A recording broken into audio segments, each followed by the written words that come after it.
ঘুষ ও হাদিয়ার মধ্যে পার্থক্য। ঘুষ হল স্বাভাবিক ও বৈধ উপায়ে উপার্জিত অর্থের ওপর অবৈধ পন্থায় অতিরিক্ত কিছু গ্রহণ করা। যে নামেই ডাকা হোক না কেন, ঘুষ ঘুষই। ঘুষ বা উৎকাচ আসে হাদিয়া বা উপহারের রূপ ধারণ করে। রাসূলুল্লাহ সাল্লাল্লাহু আলাইহি ওয়াসাল্লাম এর দরবারে একজন কর্মচারী কিছু সম্পদ এনে বলল, এটা আপনাদের সরকারি সম্পদ, আর এটা আমাকে দেওয়া হাদিয়া।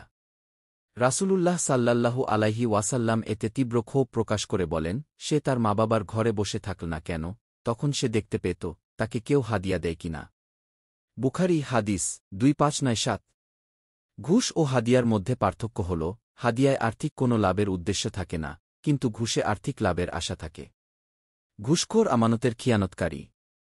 রাসূলুল্লাহ সাল্লাল্লাহু আলাইহি ওয়াসাল্লাম বলেন, আমি যাকে ভাতা দিয়ে কোনো কাজের দায়িত্ব প্রদান করেছি, সে যদি ভাতা ছাড়া অন্য কিছু গ্রহণ করে তাহলে তা হবে আমানতের খিয়ানত। আবু দাউদ হাদিস 2943। ঘুষ কিয়ামতের দিন ঘুষখোরের কাঁধে চেপে বসবে। রাসূলুল্লাহ সাল্লাল্লাহু আলাইহি ওয়াসাল্লাম কর্তৃক নিয়োগপ্রাপ্ত জনৈক কর্মচারীর হাদিয়া গ্রহণের কথা শুনে এর তীব্র প্রতিবাদ জানিয়ে তিনি ঘোষণা দিলেন, ওই সত্তার কসম যার হাতে আমার প্রাণ। সদকার মাল থেকে স্বল্প পরিমাণও যে আত্মসাৎ করবে, সে তা কাঁধে নিয়ে কিয়ামত দিবসে উপস্থিত হবে। সেটা উট হলে তার আওয়াজ করবে, গাভী হলে হাম্বা হাম্বা শব্দ করবে এবং বকরি হলে ভ্যা ভ্যা করতে থাকবে। বুখারী হাদিস 2597। ঘুষখোররা ইবাদত ও দানখয়রাত করেও ক্ষতিগ্রস্তদের অন্তর্ভুক্ত। রাসূলুল্লাহ সাল্লাল্লাহু আলাইহি ওয়াসাল্লাম দীর্ঘ সফরে ক্লান্ত পরিশ্রান্ত ধুলামলিন এলোকেশে ব্যক্তির কথা উল্লেখ করে বলেন, সে আকাশের দিকে তাকিয়ে প্রার্থনা করছে, হে আমার প্রতিপালক, হে আমার প্রতিপালক। অথচ তার খাদ্য হারাম, পানীয় হারাম, পোশাক হারাম, আর তার দেহ হারাম উপার্জন দ্বারা গঠিত। তার প্রার্থনা কবুল হবে কিভাবে? তিরমিজি হাদিস 2919। ঘুষখোরের তাওবা। ঘুষখোর ব্যক্তির দুই অবস্থা হতে পারে। ১.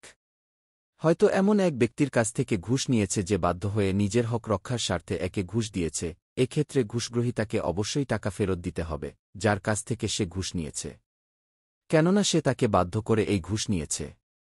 এর বিধান হল জোর করে অর্থ আত্মসাতের হুকুমের মতো, বেচারা নিরুপায় হয়ে তাকে ঘুষ দিয়েছে। তাকে না পাওয়া গেলে তার ওয়ারিশের কাছে এই টাকা পৌঁছে দেবে। ওয়ারিশ খুঁজে পাওয়া না গেলে জাকাতের উপযুক্ত কাউকে দান করে দেবে। ২.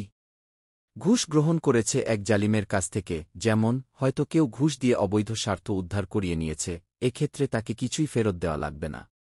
তাওবাকারী এসব সম্পদ কোনো ফকির মিসকিনকে দিয়ে দেবে।